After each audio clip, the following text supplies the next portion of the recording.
Some years ago, a spiritual director I had when I was a young seminarian told me a story. Of course, it is not a true story, but it's a beautiful story. A baby. An incredible thing for a baby to be conscious, but well, in histories anything can happen. A very ugly baby knew of his ugliness, and he was afraid that his mother, seeing him so ugly, would not love him. So, what he did was to cover himself with every kind of cloth he could find. He did not want to see by his mother, to reject him because of his ugliness. But when his mother saw him like that, she would remove the cloth he had covered himself with, one after another, until she left everything inside, and he could see his ugliness. And it really was not nice to look at him. He was very ugly, and yet his mother, she covered him with kisses, and she loved him. This story was told to me to explain to me what loves God is like, and the risk we run. The risk of believing that God does not love us, or will not love us, because we are ugly. Even repulsive, because we are sinners.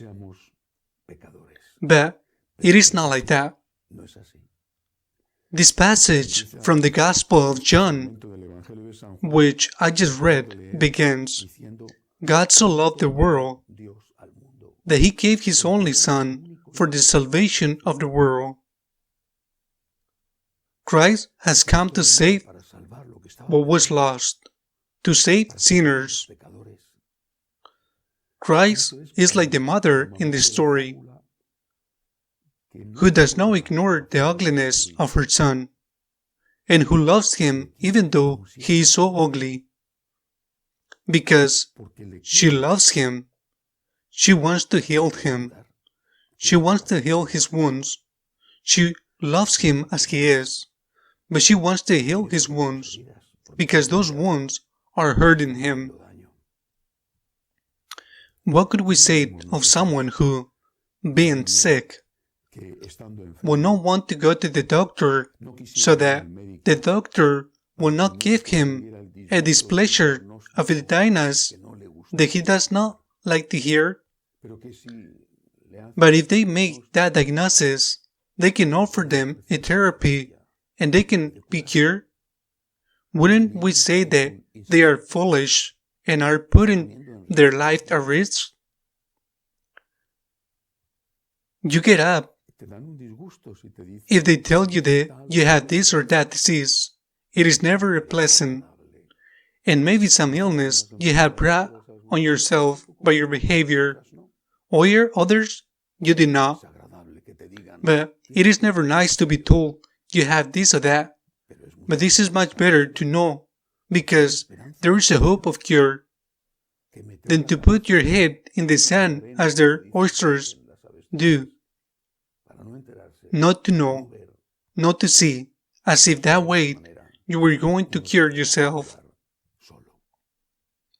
This is what the Word does, and what we sometimes do as well. Today's Gospel says it. We fled from the light. We fled from the light. Those who are in sin fled from the light. They prefer to be in darkness. It is as we run away from diagnosis and therapy. They prefer the disease, a disease that kills you. Maybe because they believe that God will not love them. The people will not love them. It is possible the people will not love them because we are very cruel, although each one of us has our own. But God never stops loving you. That is why light is a gift.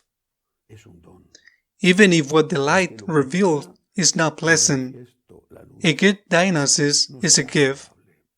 Even if it is not pleasant to hear that you are sick. There are diseases that, even if they are well diagnosed, have no solution or therapy is not successful. Well, others do. In the case of God, the divine physician, he always cured the sick with his mercy.